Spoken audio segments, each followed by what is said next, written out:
Un espace productif est un espace marqué par une activité économique.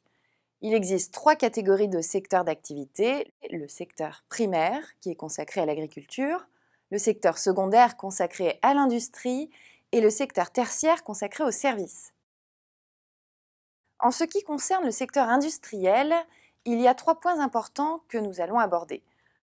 Le fait que la France soit une grande puissance industrielle, puis les changements provoqués par le processus de mondialisation, et enfin l'essor des hautes technologies. La France est la 5e puissance industrielle mondiale. Elle regroupe de grandes entreprises mondiales et possède des investissements directs étrangers, IDE, importants.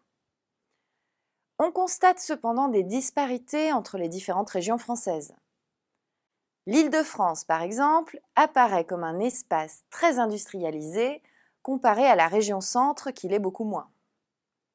Les villes de Paris, Lyon ou Marseille sont en effet des agglomérations bien reliées à l'Europe et au reste du monde grâce à leur transport terrestre, aérien et maritime. Mais la mondialisation engendre des changements au sein de l'industrie française.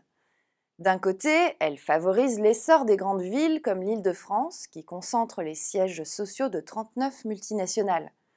Mais d'un autre côté, certaines zones industrielles en subissent les conséquences et rencontrent des difficultés dues à la concurrence mondiale. C'est le cas notamment du nord de la France, ancienne zone industrielle spécialisée dans le charbon et l'acier, qui a dû se reconvertir. Le secteur de la haute technologie renforce et favorise les grandes agglomérations, ce qui amplifie ce phénomène d'inégalité. On parle de métropolisation de l'économie.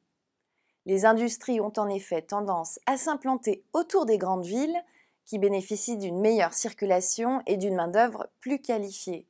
C'est le cas par exemple de Toulouse et de Nice, où la technopole Sophia Antipolis regroupe plus de 1400 entreprises.